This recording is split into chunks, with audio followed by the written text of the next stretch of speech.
It's complicated. Being born in New York and being a Northerner, I don't think as a kid I was really conscious of racial segregation until probably I was in high school, when I was old enough to understand what was going on in the South. But I did not really fully, and I don't think many people did, make the connection that the segregation in the North was in many ways equal to and more pernicious than what was going on. My parents are very opposed to segregation. The disjunction between the rhetoric of this country and what was happening in practice kind of caved of its own weight. And then we came to class and this teacher said, I have something really important to tell you. You know, everybody listen up, because we're probably different language. He said, now, the U.S. Supreme Court has ruled that schools have to be desegregated, and that includes Virginia. But don't worry. Both you and I will be long out of the school system before it happens, because we will fight it, so don't worry. And that was the basic message that we got about it.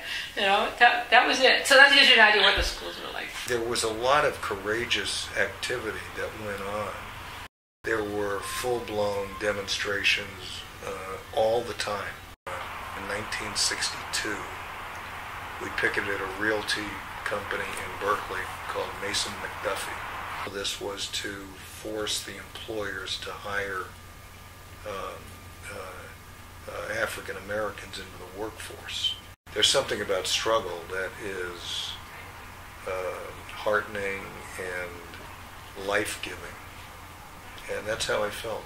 And I still feel that way about my work. I mean, not to overstate what I do, but if you're struggling for change, whether it's in a university environment or wherever, it's wonderful. A lot of people look back, maybe you, on the movement and say, here's a place where people stood up for their rights.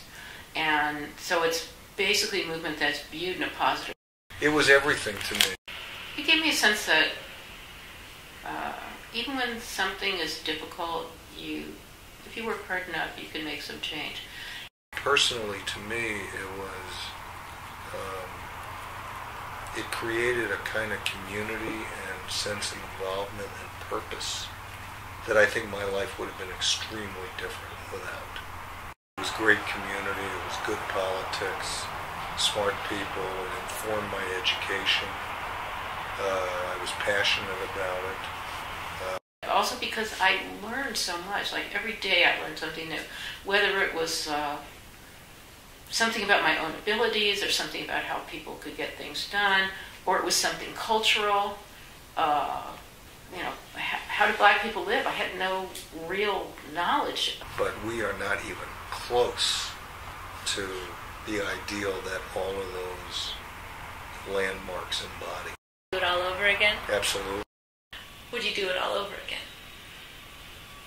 Definitely. Without a doubt. In some ways, things still have not changed. A lot of problems, but the nice thing about the overall structure of American society is there's the opportunity to challenge them. They'll never be over. Period.